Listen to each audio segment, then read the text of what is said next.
It's the Admiral of the Vessel and the Chosen One here for another red-hot episode of Drivel. How are you, Rick? Yeah, very good. Thanks, mate. Obviously, it's not Drivel. That was a podcast we had in my garage a few years ago. It is a Rog pod. You are Mickey Allen, long-term best friend of mine, and not just long-term best friend, but the brother of Everything Man Dan. Yes. Which we love. Behind the camera all the time. He does everything for everyone, Everything Man Dan. Dan, how are you feeling about having your brother on the pod? Yeah, very excited. Very, very excited. It's a crossing of worlds today. Big time. Yeah, it's a weird one. I'm a little bit nervous with the setup going on here. Yeah, my best friend with my brother filming. Well, you are about to embark on one hell of a journey. You know, I'm not having you on here just for the sake of having a chinwag with me, bestie. You are walking from Sorrento to Sydney. That's right. But I'm keen to get into the nuts and bolts of that a little bit later on. Firstly, how the bloody hell are you? You're unemployed at the moment. How's that travelling? Oh, man, it's fucking boring, let me tell you. I'm very, very good at Spider Solitaire at the moment. Right. Oh, is that the old one on the Windows? Well, it's on this little app. I don't know if it's on the Windows. It's like not like normal Solitaire. It's a little bit different. But anyway. Right. Been smashing that. How's it different to normal Solitaire? Because you know how there used to be the Solitaire on the Windows, and it was like Windows XP, and it was like Pinball Solitaire. They were like so normal Solitaire you need to hit like you get the ace up first and then the two and whatnot. Oh, yeah. You keep moving them up. This one you got to build the whole line up on your deck thingy, right? And then they'll all go up at once. It's crazy how we go around full circle. Like we've got to the point where you'll play a PlayStation game and like your grandma walks in and it looks real. Like she thinks it's a real life war on. Mate, I remember when I was a kid playing like GTA San Andreas. That's like 2005, and I was like, man, this is like real. Yeah. And then if you go back and play those ones now, it's like, holy shit. So we've got to that point where it's like just peaking. Like it looks real, yet we've come full circle. I play Snake on my phone, and you're an absolute gunner. I am. That's my hidden talent. Is I'm an absolute freak at Snake. The Nokia Snake played on an iPhone. Yeah, mate. Used to be a legend on the school bus. Yeah. People leaning over my shoulder on the school bus. Snake, there was like nowhere to move. Yeah, everyone watching. Yeah, I'm not good at math, and I think I'm a pretty good driver. So the one time I embraced my Asian stereotype was about being good at like arcade type games. But we've come full circle where now people are playing solitaire and shit because the technology's got so good. I wonder if like, you know how, like I was saying with San Andreas, like you think that's real. When they were first coming out with the people playing Space Invaders, they go, wow, this is like real life. Yeah. They fully aware that this is not real. No, I think they would have known. Threshold well, hit. to be fair, what is real life when it comes to Space Invaders? As a kid, like I mean this sincerely, like the games I played as a kid, San Andreas, Halo, I'm like, well, the biggest one for me was when I was a kid, like really young kid, and like the best console we had was a Nintendo 64. Yep. Like maybe this was when PlayStation 2 first came out, but we hadn't got to that level yet. Yep. We were still on the 64. And my brother had like an ancient WWE game. And I was playing that game, and at the time I knew these graphics are shit house. Like at the time, and that must be the threshold, right? Yeah. Like entering the 2000s. Oh, and also AFL like Premiership Live 2005. Yeah. I knew that was shit. I knew that was shit. It hasn't got any. It's gone backwards if anything. Fucking AFL games. Yeah, that one's struggling. What are you playing at the moment on the consoles? Because I'm not a gamer. Nothing really. I've just been playing Solitaire. Honestly. So how are you killing time? You're unemployed. Well, okay. So I'm preparing for this walk. So I'm doing a lot of walking. Yeah. I've had a few things to do, like getting that up to speed, like in building a cart for it. So I bought a pram. It's like a $800 pram, $50 on eBay, and we've converted it into like a little cart thing. So I've just been kind of doing that stuff, and I don't know. I actually just been walking is been enough and taking care of myself. How do you prep for a walk? Because do you just walk? I've been like walking a lot, stretching a lot. Yeah. But honestly, my mindset has really just been like, I'll sort it out when I start. Like I think there's not really any real preparation I'm going to be doing other than just walking when I get there. Like, so I've done a few dry runs with the cart and whatnot. Like it's all good. I think my body will need to adjust to walking like. It could be like 15, 20 kilometers, 25 kilometers a day. Like I don't think there is any preparation for that. So it's just more doing like short walks, getting out and about, just being active. Like, because before this period of unemployment, like I wasn't very active. I was pretty like not feeling very well, spending a lot of time in bed. So just getting my body up to speed has been preparation All right, well, let's get stuck into it. You are, for the confused listener, walking from Sorrento all the way to Sydney. That's Why right. have you decided to embark on this journey of self-discovery, perhaps? Well, it's actually been like I thought about it for a while, and even for a long time, I always wanted to do something kind of like this, in the realm of something like I don't know what the word is, but something like for me, like really like cool and something really different and kind of really solo. And yeah, this year was just going pretty poorly. Like my mental health had declined to a level which it hadn't been for a few years, and yeah, it's getting pretty bad. I've for the first time I like put myself on antidepressants and whatnot. Is that a gradual decline? Like you felt it getting worse and worse, or was it one day you reckon you woke up and it's like, Nah, oh, yeah, I'm I at an felt all-time it low? getting worse and worse. I just stopped taking care of myself really, and it was like really, really hard to get out of bed. So like my relationships I was withdrawing from, my work was struggling. There was a few times where I wake up in the morning, I'm just like in tears. I call the manager, like, hey man, I just can't come in, bro. Like I can't.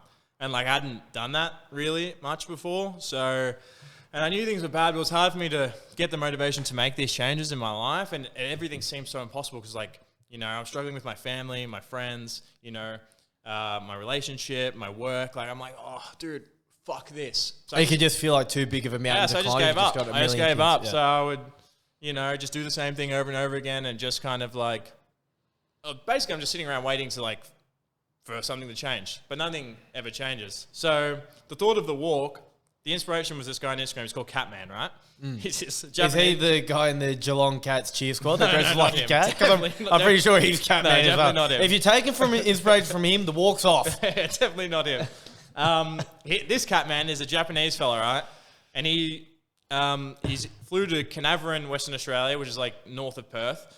And he's walking all the way around the coast, like to Sydney, and he's past Adelaide From now. Perth to Sydney. From Perth to Sydney, all the way down the bottom, Shit. past Perth. Yeah. And he's been going for a year and a half or whatnot. How long does you reckon that takes total? Well, I think he's going to be like 2.5 years by the looks of things. Shit. And so he's walking around with a fucking wheelbarrow. Can you imagine carrying a wheelbarrow? Oh, I could. Yeah, I know why you couldn't, but I definitely could. So he's been doing that, and he's like the nicest bloke you've ever seen. All his content is super wholesome. Like it's mostly just him interacting with people he meets, and they're like, "What are you doing, mate?" He's in a cat onesie, right? Right. And he's like full Japanese accent, and he's like, "Oh man, I'm just like walking across Australia." He's like, "Oh, do you want?" And they're like, "Do you want any food?" He's like, "Yeah, I'd love some." It's great. So What do they give him? Some whiskers and everything? Well, they give him anything. I think he takes anything. So I saw that, and I was like, man, like I don't know if I got the full walk around, but I was like, I could walk to Sydney. Like I could actually do it. And the more I thought about this year, and the more I was struggling, I was like, you know what? I'm just going to do it. Yeah. I'm just going to do it. So I quit my job, and I just like fucking actually started doing it. So we're only 10 days out now from doing it. Yeah, so it's exciting. It's a little bit nerve-wracking. I don't know how my body's going to hold up, how the cart's going to hold up. I think that kind of fear of the unknown is a lot more comforting than the shit I was dealing with beforehand in being stuck in like this prison that I've made for myself. So how did you come to the conclusion of a walk being best in terms of your motivations for it? Like, is it more because you are raising money for mental health? Yeah, for the Black Dog Institute. Is the main motivation to raise money and make a difference and inspire people, or is it to improve your own life and give yourself a purpose and a goal? Yeah, that's a good question actually. I think first and foremost, it's personal. So for me, one of my favorite things is always to be out in nature, exploring and whatnot. So it really ticks the box in like how I would want to be spending my time.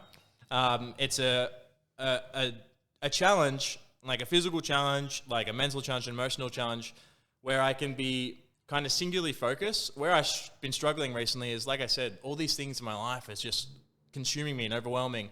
On this walk, I don't have to worry about like maintaining my friendships, like. I don't have to worry about maintaining a relationship. I don't have a job. I don't have to go to the gym. I just got to walk and like spend time with myself and time to reflect. And for me, I think it's kind of like there's a lot of me that I want to kind of, I don't want to say leave behind, but really grow from and grow into. And I think the walk and the space gives me a real gap to be able to do that. And then, of course, you know, I can use that in order to raise awareness, share my story, and raise money for something that obviously means a lot to me. Yeah, for sure, man. Does obviously, you know, your family has been impacted by mental health before with, you know, you losing your old man, James. Yeah.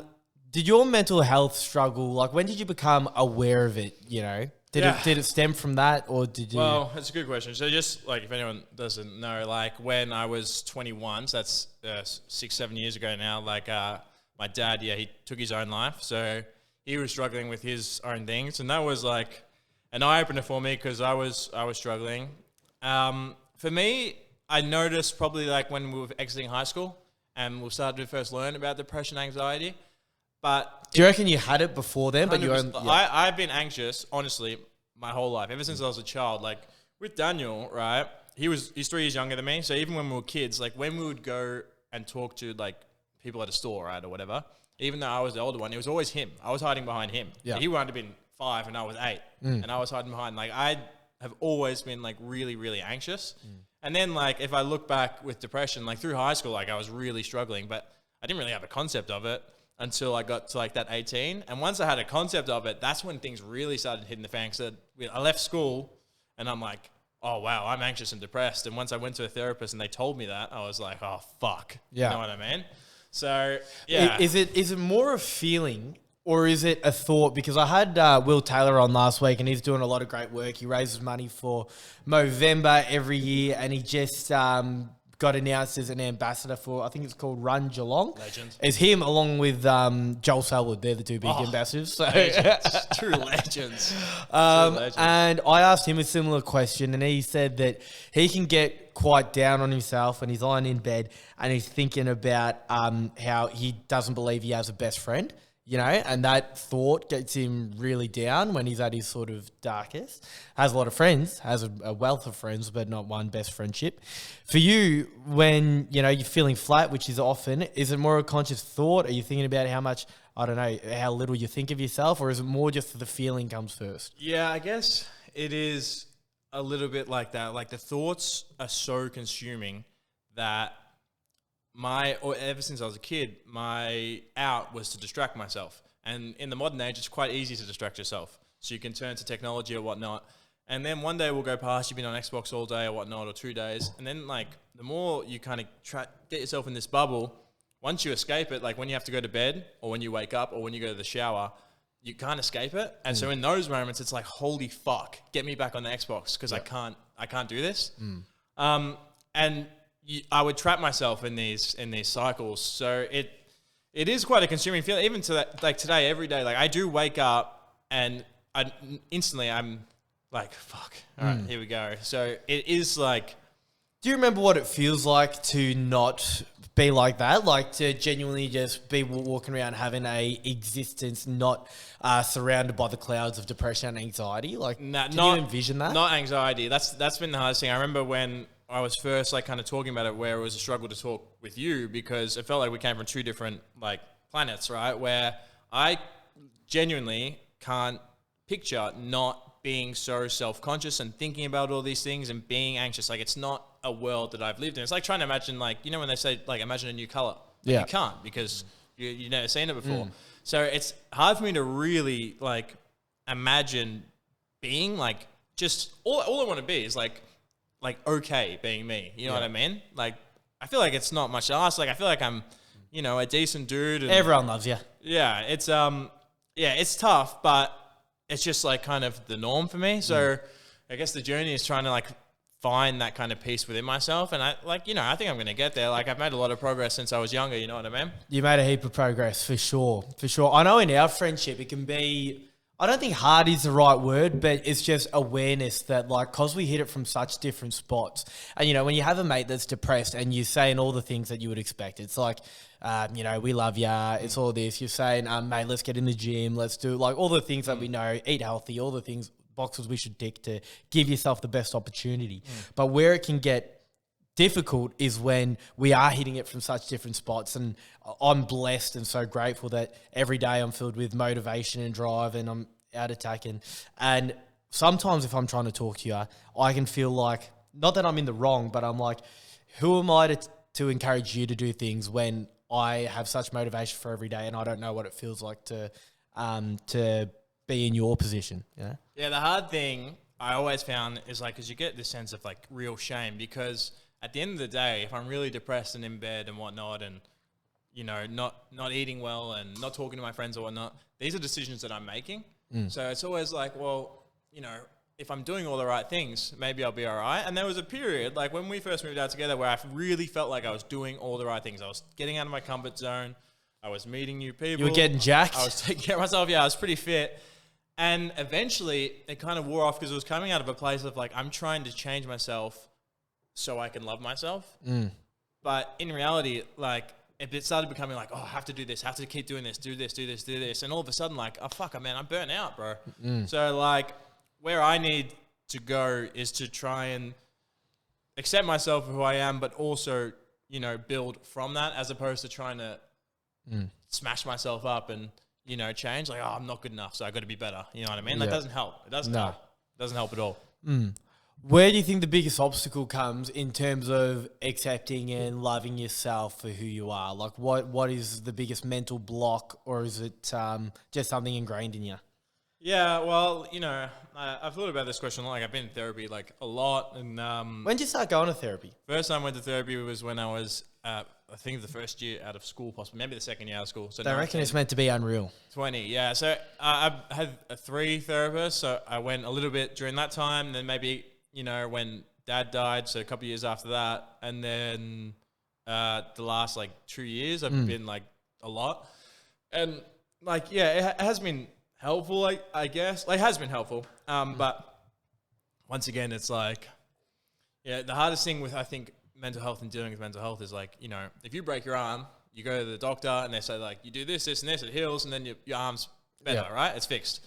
But with mental health, it's a very abstract, and there's, you know, a lot of moving parts, and it's a lot of like almost like guesswork or whatnot, or it's hard to trial and error and all. Yeah, it's hard to like really get down to it. It's also like a lot of, you know, I have to face my fears, and these fears are like ingrained in me as like a little child, and as a child maybe I didn't feel very safe. So yeah, I think for me the hardest aspect is dealing with that fear and feeling safe. Like when I was a kid, like I think I used to wet the bed till I was like fucking like 11 years old or something. Yeah, and I used to have like night terrors all the time and stuff, and I've had night terrors, not recently, but up until I remember I was in Vietnam when I was solo traveling, and it was me.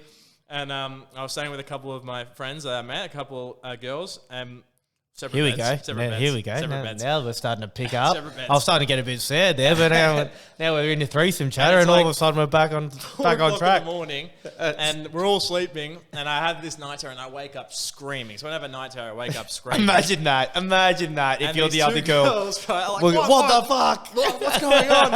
And the girl that's to my right, she's like, "Whoa!" She starts screaming as well. The other girl yells at her because she's like convinced, like, yeah, there was someone at the door. I was like, no, I'm sorry. I was just having a really bad dream. Imagine being in the next dorm or whatever. You would have thought there's a massacre happening, and then so embarrassed. 3 I was people like, screaming. if it happened any other night, because I was traveling, I was staying in those like 8 bunk dorms. And it's all random people. I'd be like, oh, sorry, guys. I stayed in one of those 8 bunk dorm things. Like it's like a coffin. It's like you're all in coffins next door to each other. And the curtain. Yeah, in the Gold Coast one night. I can't remember why, but it was like our group of mates in the Gold Coast. And we went back after a massive night out, we got back, and I just could not wait to get to bed. So I get in to this hostel, and I get my kit off. Like, you know, obviously I leave my undies on, but I've taken the kit off. Yep. And I open up my curtain and jump into bed, and it's not my casket. There's a random bird. There's a random chick in the casket, and she goes, "Whoa!" And I'm so sorry. I could have sworn. I'm pissed out of my mind. I thought this was mine. I just jumped out close again. Did you end up finding your bed, or were you in the right room? Yeah, I found my one, but that poor woman woken up to some random Filipino guy. We were just in his undies climbing into the bed. Yeah. Yeah, the joys of solo travel, eh? Yeah. In the hostels. Yeah, man. Anyway, onto the walk itself. So talk me through it. You're going around the coast. I reckon that's the most exciting bit when I hear it, because if you're going inland and that, I'd be thinking that could get into some pretty interesting or maybe barren territory. But the coastal, I'm thinking, mate, you'll see some unbelievable stuff. Yeah, and I think like mostly it won't be too difficult in like restocking myself and stuff. So the first, it's good because like the first portion will be fairly like every day will be a town. And then the last portion will be the same, entering Sydney. But the middle portion is where it'll be like a real challenge on like, probably might not see a lot of people and not see a lot of towns and whatnot. I'll be honest, I don't know exactly. Yeah, I was going to ask, like, have you had a look at the towns, like what the longest distance between sort of humanity could be? It's like, so when I solo traveled in Southeast Asia, I would book like my hostels for like a few days in advance because I didn't know exactly where I was going to go. I think it's going to be the same thing. I'll just like research a few days in advance. Yeah. I don't know if that's silly, but that's, any more information than that, it's going to be. You'll figure it out. But I mean, ultimately, if you walk far enough, you will get to. That's what I've been telling everyone. I'm like, I'm going to end up in Sydney. Like, it's going to be fine. Yeah. Like, it's just walking. Unless I get actually injured, then, but I'm going to make it. So what have you been thinking? I'm glad you're going to make it, mate. I don't doubt you for a second. But Mum was concerned. Yeah. When you fantasize or, close your eyes and think about the trip, what are you thinking about? Like, you're thinking about the cool people you meet along the way, the sights you'll see, maybe the potential danger and the fear on the horizon. What are you thinking about? I do think about, like, I kind of think of those Catman videos where the people you meet and the interactions you get, especially like even just since I've announced it, right? Like today I did a lot of shopping and buying some T-shirts and stuff. Like I said to the girl at Rebel Sports, like I'm only going to have 2 T-shirts for 2 months, so I need them to be good. Yeah, right? To be fair, I didn't have 1 T-shirt for 1 month when from a recent trip. So I'm telling people about the story just in then, and they were like, oh, can I follow you on Instagram and stuff? And they say like really nice things just without it. I haven't even done anything yet. Yeah. And I've raised $2,000 already. It's quite heartwarming. So that's definitely like one of the favorite things. But I do fantasize a lot about the last day when I get to walk to Sydney. And everyone will be there as well. We'll all be on a flight to Sydney. My mum, I reckon, there might be some tears. Yeah, I think so. I think there might be a couple. So I do think about that day a lot. So I'm excited. I think I'm going to be making content for the first time. But I think I could gain a little bit of traction and be able to raise like a lot of money. So it's exciting to think about. How are you feeling about making content? Because my technique for making content has just been to ride off the coattails of people that actually do make content. And somehow it got me into a pretty tidy spot. But I don't really make content myself, although people think that I'm some sort of content creator. How are you feeling about actually whipping the phone out, editing, chatting to a camera? I think I'm all right. Like I've done a bit of chatting to cameras. Like I post videos every now and then of just stuff that I'm pretty open with talking about my mental health and whatnot. And I've talked about some pretty serious stuff before on my Instagram. So making the content and cutting it up, I got a lot of time on my hands. Yeah. I think it'll be fine. I think the easiest bit for me, because I'll be by myself in a way, it'll be easy to deal with feeling self-conscious because I'm out there by myself. So anything that happens and I put it on Instagram, I can separate myself from it. Whereas if I'm doing it here, maybe at the start would be a lot more anxious. I think that's a fascinating part of your trip that people might not really be aware of, because when you hear someone's walking from Sorrento to Sydney, you might think it's like a bit of a challenge of, can I do it as quickly as possible or anything like that? But from what I understand, the way you're doing it is you're just going to walk, and if you find a town you really like, you might spend, longer there or whatever it might be. It's just a matter of getting to Sydney, not a race or anything like that. Yeah, I'm just going to walk to Sydney. There's no time limit. I'm thinking it'll be 2 to 3 months. It's hard to judge, really. You don't know what's going to go wrong. Something will go wrong. But yeah, so there's no rush. It's not like it is a challenge, but it's not a challenge, you know what I mean? With a certain time and day and whatnot. But I think it's just exciting it's almost like a pilgrimage for me. I was born in Sydney as well, so pilgrimaging, is that a word? Pilgrimaging, perhaps. Let's go with it. If not, back to the place of my birth. I think at the end of the day, I'm going to be able to say the rest of my life, it's hey, one time I walked to Sydney? Well, I was saying that, I don't know if it was last week or another pod or maybe not even on the pod, but I think your 20s and maybe even beyond. But, you know, we're in our 20s now. I think your 20s purpose is to farm as many stories as you possibly can. Then in your 30s and 40s, whatever, you can build your life and settle down. But I want to be in a pub when I'm 50, being able to reel off stories that I farmed when I was 20. And I think for you, the stories you'll have to come out of walking from Sorrento in Sydney, the people you meet, the not random nights. Do you reckon you'll be getting pissed along the way? Like, I mean, I think Grand Final Day will fall upon. Oh my shit! walk You as well. want to time it to make sure you're at a pub for Grand Final Day. Like. We'll see. But yeah, I'm sure I'll have a beer here and there. Yeah. What other way would you possibly hydrate? So talk me through your little praminator type operation you got going on. Yeah, so the pram is it's like a jogging pram. So with the help of my best friend ChatGPT, I worked out because I saw this guy on Instagram. He had a wheelbarrow. I was like, I'm not fucking taking a wheelbarrow, bro. That'd be a fucking pain in the neck. So yeah, we got a pram and we just took the seat off basically. So it's like a 3-wheel stroller thing, and we drilled a 60-litre tub onto it. Shit. And then we've got like a holder with a 10-litre water bottle. We've got like a basket set up. So it's a pretty heavy-duty pram. The tyres are like solid. So yeah, if a wheel falls off, I don't know what's going to happen. But yeah, it's thanks to Don, my mum's partner. Shout out to him. He really did all the heavy lifting. Like we built it together. And by built it together, I mean like he did it all. He'd be like, screw. Yeah. He'd be flashlight. I'd be like, yeah. Yeah. And I was like, oh, which one's a screw? Yeah. Yeah, but it was good. Thank God for him. And he had all the hiking stuff as well. So, like, I was really set up. Fuck. So I'm thinking that, like, when you're driving along, when you're walking along, not driving for anyone that thought he might be, I thought he might be cheating. Yeah. I've just let the cat out of the bag. Yeah. When you're walking along, you know, are you expecting, like, not expecting, but say if I was to jump in the car, I've heard a few other people talk about it as well, and just meet you at some random town, fucking, you know, a 10-hour drive away from Melbourne. Would that be something you'd be interested in? Yeah, I think some people did. When first people started mentioning that, I was like, I don't know. But then I was like, you know what? I'm still walking from Sorrento to Sydney. Like, I don't think anyone's going to say, like, oh, he's got a friend with him. Yeah. What a fucking phony. So, yeah, no, as long as I'm just going to not jump in any vehicles under any circumstances, unless I'm, like, in an ambulance or something.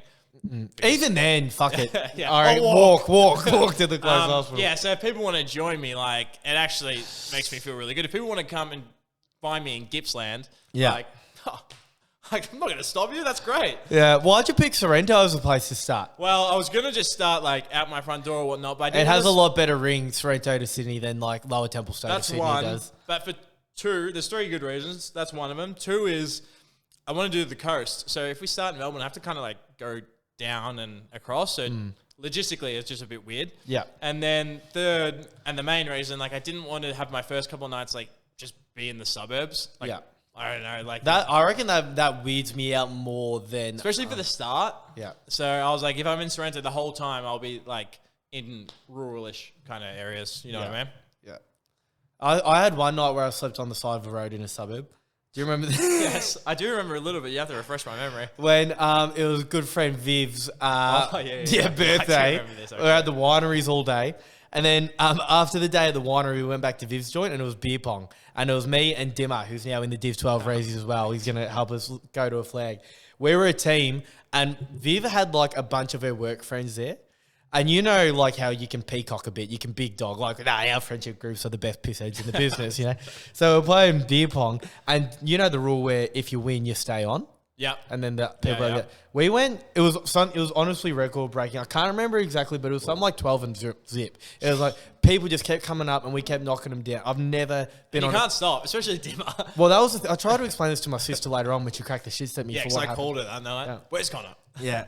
So we're on this absolute heater and we're drinking like those and drink responsibly, but those like 196s or something like that. So a whole day at the winery. It was a mess. And now we've played 12 games of beer pong in a row and we're filling these cups half cup and we're just got to the end of it and I was absolutely obliterated beyond comprehension. So unbeknownst to everyone, I ordered an Uber. And now this is my I'll actually tell the story from me in the moment. I don't know that I've ordered. I black out from us going 12-0 in beer pong. Yep. That's the last thing I remember. Then the next thing I remember is waking up on the side of the road, pitch black, like 3 a.m. And I have no idea where I am. Not even the first idea. And I get a text. It wouldn't have been 3 a.m. It was earlier than that. I get a text from our mate Ben, and he goes, "Hey mate, where are you? Are you okay?" And I still can't hardly see. I'm just completely delirious. I text him back and I say, "Nah, I'm not all right, mate. I have no idea where I am." Yeah. And then it was panic stations in the house. I have no idea where I am. And then I passed back out on the side of the road. So that was the last message Ben got. And everyone in the house going, right, where the fuck is Rog? They all go out on a mission. And I think I said to someone earlier in the night, I might be staying at my sister's. Yeah, me. I called your sister. So then you called my sister, and now all of a sudden she's panicking, thinking my brother's lost on the side of the road. I think she rings the cops or something. Yeah, I got a call from Maverick as well. It was all happening. I lost my... I didn't have my wallet and keys on me either, so I thought that I'd been jumped because I woke up and my face was scraped, and I'm like, what the fuck is going on? But I fell back asleep on the side of the road. Anyway, I was literally on the fucking, not even on the footpath. Yeah, we scoured like 2 blocks looking for you, and we couldn't find you. We thought you just walked off. Yeah. Like, mate, I don't know what to tell you. Anyway, I called the police. Yeah, I called the police. I woke back up. Managed to get myself in an Uber and get home. But then I got home at like some ridiculous hour. My phone was out of battery. I had no keys to get back in the house. And I was living with Checkers and Stray, the Marmalade Boys at the time. Yeah. And they were out. So now I'm asleep on the front of the street in Richmond, out the front of my house, waiting for them to come back. Anyway, piecing it together later, what I realised is that I ordered an Uber to get home. And I was halfway home. And I think I needed to throw up, so the Uber pulled over and just left me for dead on the side of the road. Yeah. So fell asleep, and I left my wallet and keys at Viv. So I've woken up with nothing but my phone that was like out of battery or whatever. And my wallet and keys left at Viv's. It's a classic Connor Rogers move as well to pull the fucking smoke bomb every time. Disappear. Don't tell anyone. The Harry Houdini. Disappear. So when it goes wrong, everyone's like, where's Connor? Yeah. I was so... And I think the next day, my sister's absolutely berating me going, I think she called me a narcissist. You're like, you want everyone to worry about you, you know, how could you get that pissed? I said, Katrina, we were 12 in a row in beer pong. I'm like, you can't get off the table, you know, when you're on an absolute heater. Anyway, drink responsibly. Dumb enough. Yeah. Haven't done that since. Dumb enough to do it once. Smart enough not to do it again. Do you reckon your mental health would be as bad as it is if the Bombers... I knew that was what was going to happen when you started saying that sentence. Yeah, go on. If the Bombers weren't as tragically bad as they have been your entire life, and maybe even you can throw Manchester United in there as well more recently. Let's just say it kind of helped, right? Let's just say the Bombers were Geelong or the Pies, just constantly in the premiership picture. Do you reckon that could have elevated your spirit? I think it might have at least helped a little bit. Yeah, it couldn't have hurt, could it? It definitely couldn't have hurt. It couldn't be much worse than supporting Essendon in the last 20 years. And Dad used to always say, like, no, it's sick, it's great, it's awesome. Essendon's awesome. Like, we win premierships all the time. Oh, mate. I mean, I'm 28 years old. I don't remember us ever winning a final. It couldn't be any further from the truth what your old man was saying. Like, my, obviously, me being a Carlton supporter, in the absolute same boat. And it got announced today. I don't know if it was a piss take, but it didn't seem like a piss take. That we got given a Thursday night game for the last round of the season. And Channel 7's gone, I don't think we'll air that one. Oh. Carlton and Essendon, we're meant to be the 2 biggest teams. No longer. We have St Kilda and we're North Melbourne. I think we just need to accept that. It's sad. It's so sad. I just it's to the point where like I don't care about it as much as I did when I was younger, but I don't know if that's only because like I've got my own problems to deal with. Yeah, like, you don't need that. How much can I invest emotionally into this thing that gives me literally nothing back? Yeah, I think I've come to the same conclusion. It's such a toxic relationship. And when you see, from me, Carlton perspective, right? So my old man, Carlton supporter, which is how most of us get into like supporting the teams we do. Old man Carlton, grandma's Carlton. She tells stories about how she used to ride her bike to the milk bar to get a newspaper first thing in the morning so she could see the scores of what happened the day before. Her uncle played for Carlton, kicked 5 goals on debut. Damn. So it's in the bloodline. Like Carlton, born and bred. So we're told this story that because, you know, the whole world's changed, but the one thing that ties your family together, the one thing you will have in common, even people that are long gone, is your footy club. So you got to stick with them. Then you got fucking Jack Silvani, right? Jack Silvani, dad, Carlton, team of the century, fullback of the century in the AFL's team of the century. Grandpa, Carlton team of the century as well. Just the bluest blood you could possibly have. You could not possibly be any more navy blue than Jack Silvani. He's played 100 games at the club. Like, he's everyone's favourite player. Good player. And he's decided to fuck off and go to the Pies. Yeah, did you hear the news today? What's that? I just saw. Apparently, Brad Scott met with him. So, Bombers all Pies. No, all right. So, if he left to the Pies, that already is bad enough because it's like, apparently they're offering the same amount of years, same amount of money. Yeah. And it's like, so he's just leaving because he thinks Carlton are that shit and the Pies are that good. If he's doing that, the Prince of Carlton, the most Carlton-blooded man in the existence. Yeah. If he's doing it, why can't I? Is my logic, right? Yep. Honestly, fair enough. But at least I could pass it off as, all right, he wants to get a premiership out of his career. He wants to get off the sinking ship that's Carlton. Maybe that's bad for his mental health. Yeah. And you jump across to the Pies and everything's cherry ripe.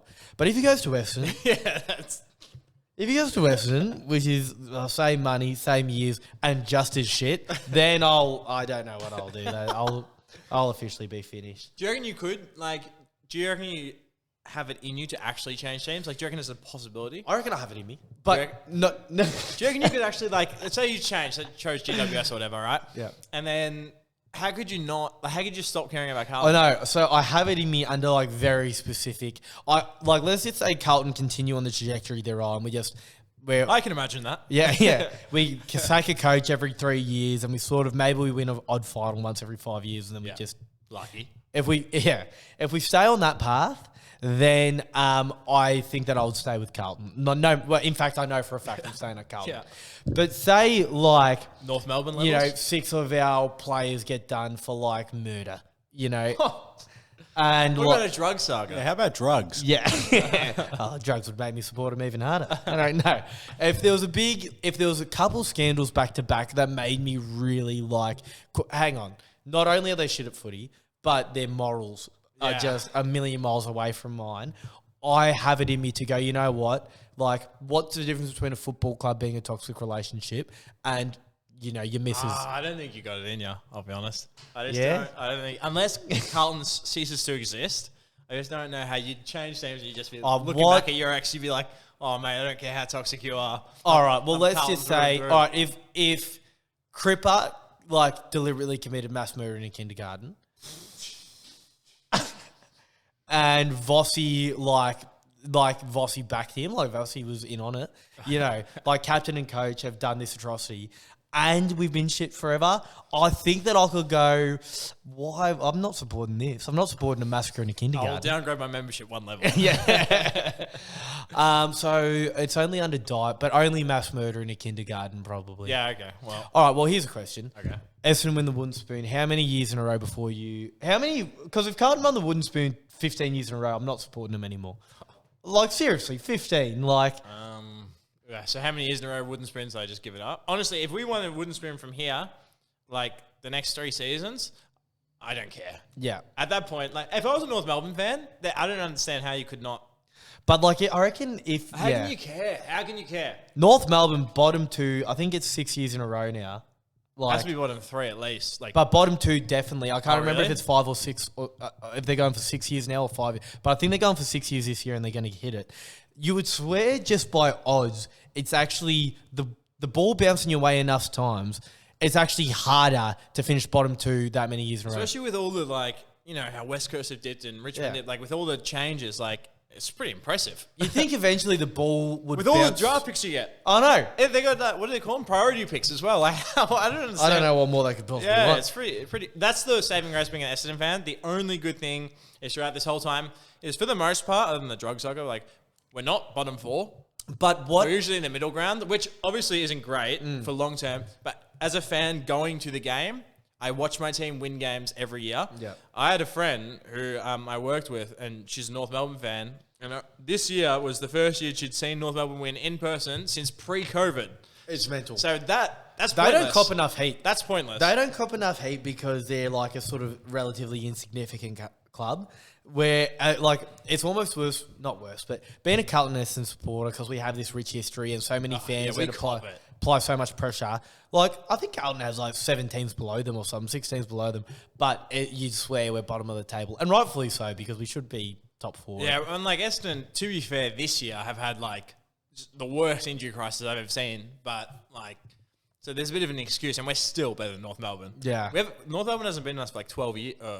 Could be 12 games in a row, not 12 years. They haven't beaten you for 12 games in the trot. 12, yeah. And you've been like just mediocre that whole time. Yeah, really. that's the second highest team versus team streak. Do you want to guess what the first one is? Sorry, so ask the question again. So that's the second highest current team versus team streak. Oh, right, gotcha. Do you want to guess what the highest is? Okay, is it somewhat predictable or is it from Very, very predictable. Okay. As predictable as it gets.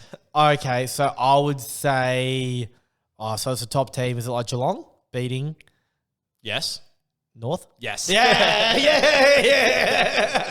Well worked out. I'm pretty happy with that. Well done. Nice.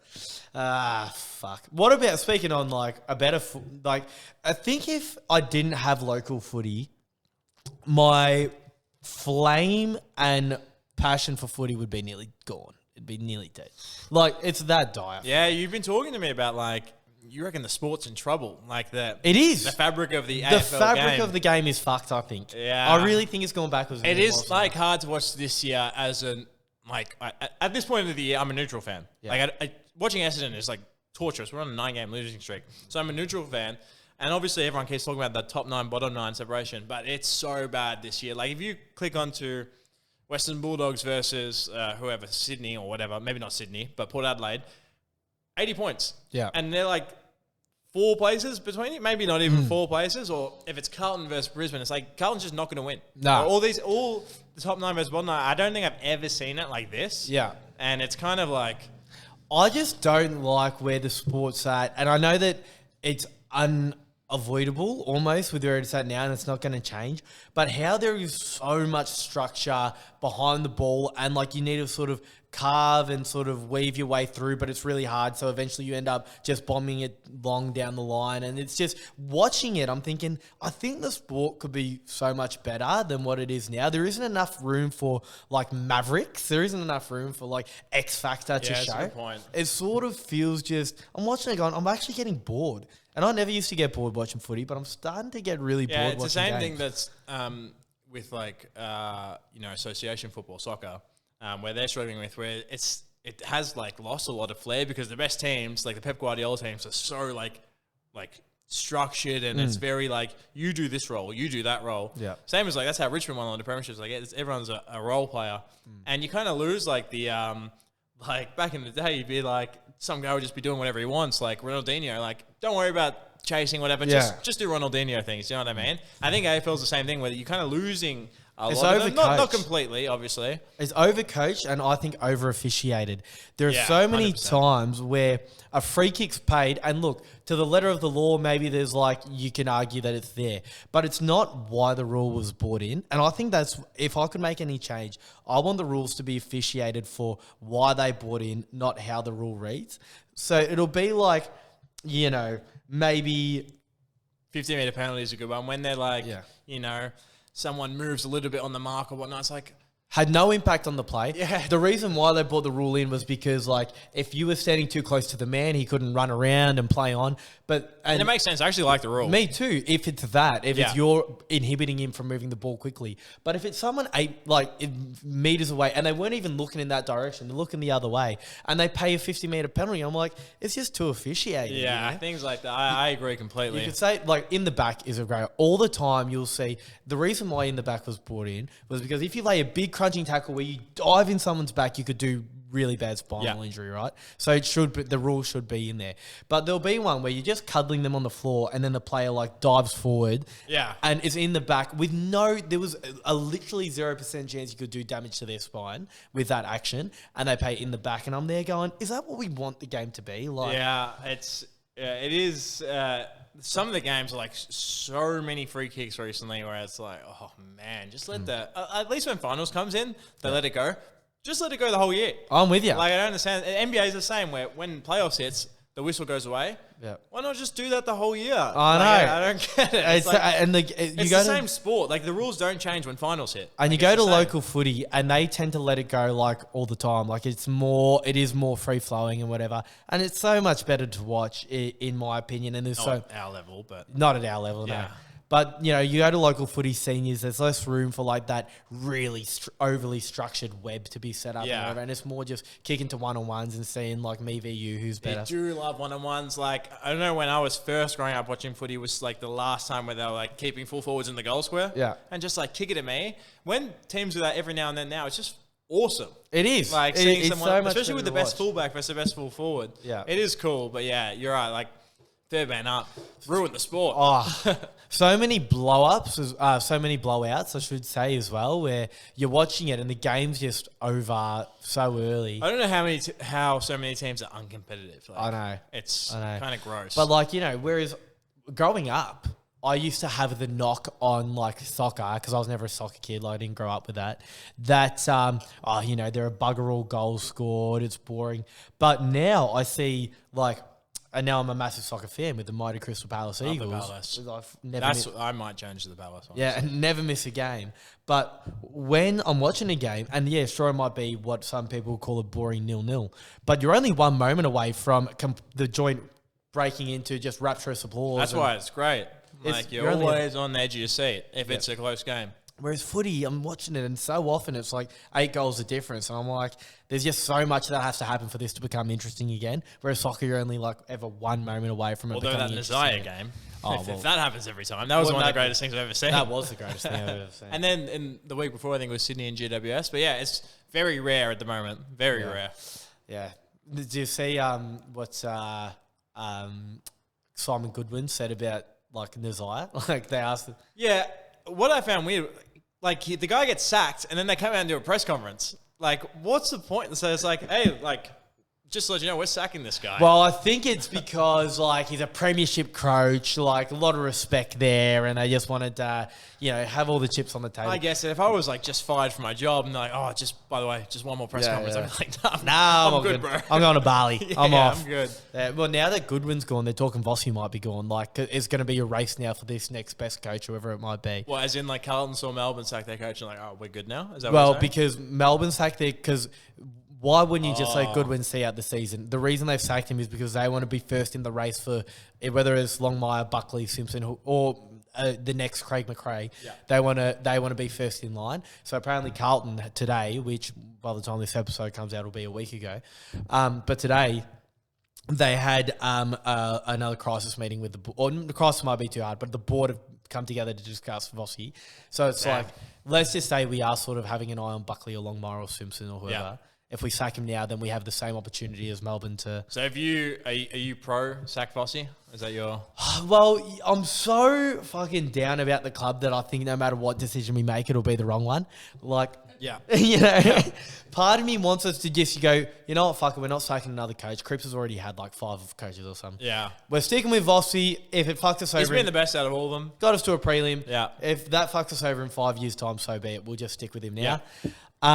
But part of me goes, gee, Longmire's gotten to a few grannies. Yeah, so if you were to sack him, was Longmire the one you'd want out of Buckley and Simpson and whatever? I would, you know, how am I to know? But Longmire's the best guarantee because he's just made so many grand finals. He's won a premiership. Yeah, Sydney But- been good the whole time. Buckley's so hungry, you know, and so like just I feel like we need his just It'd be demeanor. cool if like the Collingwood legend wins it with Carlton. Well, yeah, they get Jack Silvani. Well, fuck you, we'll take Buckley. Yeah. You know, like I wouldn't mind that little trade. Nah, I deal. really want Jack Swan to come to Essendon now. Well, I mean, I can't explain how much that has sent my mental state into an app. I was about to join you on your walk. That's how much. That's how many cobwebs it is. I'll be still on in there. my You can brain. join me whenever you want. Yeah, mate. Anyway, enough about you. On to me. Yeah, Mr. Naked. Yeah, massive news this week got unveiled to the world. You've obviously known it for a little while now, I but thought you were going to say you've obviously seen my cock before. which you probably have. Definitely And have. most people have, which is why I'm so happy to go on the show. But, you know, you talk about different extremes in our friendships where your, like, you know, anxiety can stop you from having a chat with the bloke at the store and everything man Dan jumps ahead. I've jumped on a plane to Panama to spend an extended period of time naked in a villa for Paramount Plus and MTV. Awesome. Dating Naked UK. Awesome. Obviously, I am not allowed to say anything about the show until it gets released episode by episode. But the response to people finding out that I'm getting my doodle out, my wang out on the telly has been extraordinary. Yeah, how many people like knew? Like most of your close circle? My closest circle knew, and they like sort of encourage you to tell a handful of people because a lot of people after going on any sort of reality show, but especially one as sort of mental as getting your doodle out, can experience some some their mental battles of their own when they get back. You know, yeah, like, did I really do that? Did I really do that? Do I regret it? It can be quite confusing, all that sort of stuff. So they actually encourage you to have a close network. Maybe I stretch the definition of close to anyone and everyone sort of operation. But there's another contestant on the show. I won't say that. They were very tight-lipped on they really wanted you to only have a tight, close circle. Yeah. But I told someone that was not in my close circle, right? I told a lot of people that went, but I told someone way out in my social web. Yeah. I said, I went on this show. And they went, oh, so did this person. And I was like, how do you know that? But they told me as well. And I'm like, what are the odds of that? If you know, then everyone knows. That's when you had to reel the circle back in. Yeah, I had to reel the circle. That's when I started taking it a bit more seriously. I'm like, fuck, we can't let everyone know we were on this show. But yeah, man, what has because they do warn you that with anything like this, to be honest, anything, you might even get some of it from being a content creator. You're going to get hate. You are yes. Maybe not you because you're doing such a beautiful thing, but it wouldn't surprise me if someone's there going, oh, you fucking can't you run, mate? Yeah. Something like that. It'll just be my burner accounts, just right. But with something like this, they tell you that, hey, mate, you're getting your wang out on the telly. You're probably going to get, a bit of shtick, but it's all right. I think at that point, it's probably yeah, I know what I'm getting into. You know what I mean? Yeah, exactly. I'd be shocked if everyone was like, oh no, that seems like a good idea. I think you've made a reasonable decision with your life here. Well done. So that is expected, but I did the big reveal post, right? It was good. Yeah. It was a fucking good flick. God, it was funny, mate. When I saw, not the picture, but the video one. Yeah. And because I don't watch reality TV, but I've seen it and whatnot. And so in my head, I have a picture of what a reality TV person looks like, especially a Love Island, dating naked kind of thing. And it's not you. Yeah. So I'm watching the video and it is what I think it's big dudes tatted up or whatever walking through. And then you walk through the door naked. I'm like, I knew what was going to happen, but it's still it just doesn't compute. Yeah. It was wild.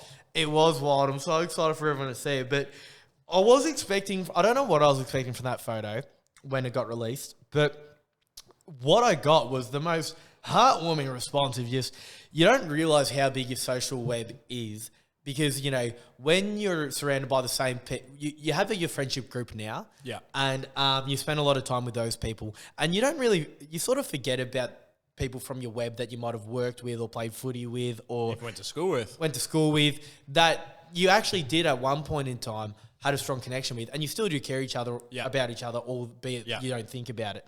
And what that photo was great for was the amount of people that reached out and just was pissing themselves, were so intrigued and interested by it, by people that I hadn't thought of friends, And to see, it was heartwarming to see that response where everyone was so excited to see what happens next.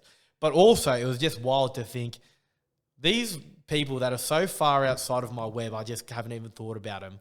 They're all going to be gathered around a telly watching me doodle, hang out, trying to hook up with the chick. Yeah, when does it come out? Trying to fall in love. Mate, this is the wild bit. Oh.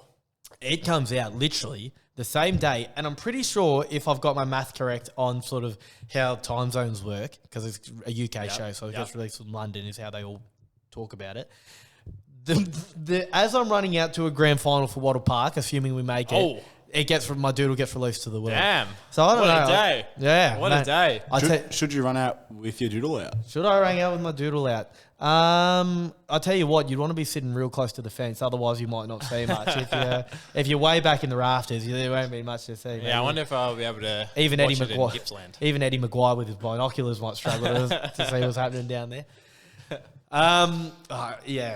Plus you'd have if we're playing on the coast, sort of Williamstown type area, you got to be worried of the seagulls because I quite like eating little worms and little chippies and whatnot, so that'd be a concern as well. Yeah, Wattle Park did make the finals. Sawyer. We're in the finals. We got an unbelievable team in this week. Yeah, bit of controversy this week, Rick. I haven't talked to you about this, and I'm going to be really careful with how I talk about this. Okay. Really careful, because it is actually a serious topic. Yeah. So we are playing against a team called Ajax, and they are an all-Jewish team. Mm-hmm. And obviously there's all sorts of conflicts going on in the world right now, all things way above my head. Yeah. So I will not ever make a generalization about a whole entire people. There are so many people. How could 2 people ever be the same, let alone a million? Yep. Could never happen. Okay. So I'm not making a generalization about Yep. the religion or the culture, just about their thirds. Just about the Ajax thirds of specific comments. Those 22 people. Those 22 people, these specific people. Now, we are playing on... Now, as you know, what day is local football played on? As long as history's been going for... Saturdays, as far as I'm Saturdays. Local footy, if you're a junior playing on a Sunday, Saturday, the whole culture of footy is you play your Saturday game, especially a final, and then you can celebrate your win and get pissed. Yep. You don't have to worry about work the next day. Yeah. Saturday night, the Wattle Park Animals have the biggest club function for the year. Yep. Obviously, a night to get excited about. And on top of that, we have players that are unavailable to play on Sunday because you plan your life around footies on Saturday. So they have work commitments. Maybe they got a trip away with the family, whatever it might be on the Sunday. On top of that, if you were to play on the Sunday and every other final was on the Saturday, if you make it through to the next round, which we will because we have a double chance anyway, you're going to be coming off a 6-day break when the other teams are coming off a 7-day break. Sure. So you want to play on the Saturday. But the thirds... I believe it's called Sabbath, where you have to have a day of rest from Friday 6 p.m. to Saturday 6 p.m. You're not meant to do anything. Yep. So because of that, Saturday's unavailable to them. And we said, what about Friday night? Friday night's unavailable to them. They can only play on the Sunday, which is of a massive disadvantage, you know? So look, I respect all cultures, well done, but I'm there going... Shit, like, fuck do I want to get pissed on Saturday night, like a club function? Well, you've also got the fact of a team full of content creators currently has no one to film them. Because that is the biggest issue. I have to work on Sundays. Obviously, Everything Man Dan, he films every fucking AFL podcast in existence, works with everyone, and you do film our vlogs and film the video, like the whole game, like it revolves around you, and you're unavailable on Sunday. So I'm there going, and I don't want to be disrespectful, but can't the almighty one upstairs, does he care that much if you play footy on Saturday? Like, does he think about the atrocities going on in the world? Not that when anyone's responsible for any of them, but there are all sorts of things happening. Does the almighty one care that we're playing footy on Saturday? Is that, are you going to rock up to the pearly gates of heaven and there's St. Peter or whatever? I don't know what religion, but there's St. Peter and he goes, oh, fucking hell, brother. Remember that time you played footy on Saturday? I think you're spending eternity in damnation. Yeah, I don't know if that's like as worse as it gets in our society, but maybe it is. Maybe that's where he draws the line. I've actually been seething about it, but today is the day where like I rest my head on the pillow and I wake up tomorrow and it's gone. And we just focus on winning the game. Yeah. But up until this point, all week I'm there going, fucking Sunday, how entitled are we? But anyway, how are you feeling about the Div 12 Ressies, mate? Because you were played in last season. You were undoubtedly the, I think, the favourite teammate in the team. Everyone got around you so much.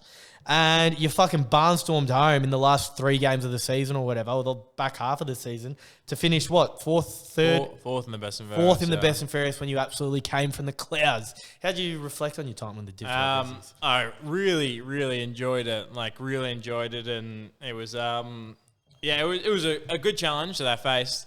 And then I had no intentions of not playing this year, but once again, like my mental state and whatnot, I started just pulling away from everything. So as you know, we entered the preseason and the first round I started, I felt so far away from where I wanted to be and like being involved in the team that it just became like too much. Yeah. And then like I ended up playing a game this year. I played one and I did have every intention to play for the rest of the year and play into the finals and whatnot. But then the walk took precedent over playing. So I have missed it and whatnot, and it's been hard. One thing, I'll be honest, like I found it hard whilst I was not playing. Part of me was like, I don't want them to win a premiership. Like, that was the feeling I was having. I was like, I don't want them to win a premiership. That's human. That's very natural. But then I realized, I'm like, that is not how it's not me, right? That's how I feel. It's a feeling that's come up, but I don't associate with that at all. Like, of course, I want my friends to win a premiership, and like, of course, I'd want to be a part of it. You would be a part of it if we were to win one. It would. Yeah. It would be like So I did battle with that for a while as to why I wasn't being around and not playing, because there was like this kind of envy to me. But now that like I've settled on it, now that I have more of a purpose, like super stoked for all you guys and playing finals and whatnot. We've got a fucking unbelievable team. Yeah, it's great, unbelievable. It's Ethan great. Baker's back. Bakes, Oh, Bakes, let's Baker's go. back in. So that's one thing. Like by playing on the Sunday, you've unleashed the beast because Bakes couldn't play on a Saturday, and he's in for the Sunday. So, alrighty, Rick, Mickey. I'm fucking stoked for you, mate. I couldn't be any more excited for you to embark on this journey. Thanks, mate. I reckon you're going to find a lot out about yourself, but also, yes, about the world, like that you didn't know, meeting all sorts of people. So I hope that this walk is sort of a shining light or a pathway to brighter days, more consistent brighter days, because what you deserve, everyone loves you. Yeah, fucking everyone's favourite bloke that knows you. Literally everyone fucking loves you, whether it be at the footy club, friendship circle. You deserve nothing but happiness, and I'm so excited for your walk, and I hope you get there through this walk. Thanks, mate. Love you, mate. Your team. And before we go... Oh, yes. Everything Man Dan. Thank you. This is why he's the Everything Man, because not only... Have you forgotten a segment or something? I've forgotten a segment. Not only does Everything Man Dan set everything up, not only does he film it, not only does he do that for everybody, but he also keeps it on track when I am too busy yarning. All right. So we have behind me the Ledge of Legends. Yep. You may or may not be familiar, but behind me is a ledge of which we like to remember all the people that have ever come on the show. We take a piece of you, so then we have you forever symbolised and immortalised on the Ledge of Legends. If you look behind me, so far, by far the best thing we've got is Tricky Mac, the Aussie rap icon. Legend. CD burner, of which he burned his first 1,000 CDs that gave him the platform. Bailey McCabe's family, whitewater rafting. What have you bought? Just nowhere near as good as it. No, I might, really specify. It's a picture of them whitewater rafting. It's not like they're actually whitewater rafting behind us. It's a framed. That would be cool. Yeah, if he gave permanently his family whitewater rafting on the Ledge of Legends. Just don't have the budget for that yet. Yeah, that would be something incredible. But what have you got to contribute? I have, commemorating my journey, I have a shell here. So this shell I picked up from Bruny Island. What are you laughing at me for? It means a lot to me. Yeah, because I know what he's thinking after Will brought one of 4 footballs he has in his house. Yeah. I thought you just went to the beach on the way here. No. This was like my first ever solo trip when I was first like really getting out of my comfort zone from Bruny Island in Tasmania. So I've been sitting on my windowsill for like 3 years or something now. So I think going on to my next solo journey, like my biggest solo journey, then my first one is a good memento to share. Thank you so much, Mick. Couldn't appreciate it anymore. It might be the new favourite. A shell commemorating solo travels and embarking on journeys, of which you're about to go on one. I know I've already done the big emotional spiel, so all I'll say is good luck and farewell. Thanks, Rog. Just one little other piece. Have you thought about how the word farewell... No. About the word farewell. Like a lot of people... What do you think farewell means, Daniel? If you were to say farewell, like, would you say it means goodbye? Yeah. But farewell, it's to a fair and well. It's like go... It's like, I hope you go well on your journey. But people think it means goodbye, but really means go well. Anyway, maybe we can... Let's wrap this up. Anyway, We'll keep that in. Maybe sure. wrap it up before I said that. All right. All right. I'm leaving that in. Cheers, Rick. Appreciate it, bro.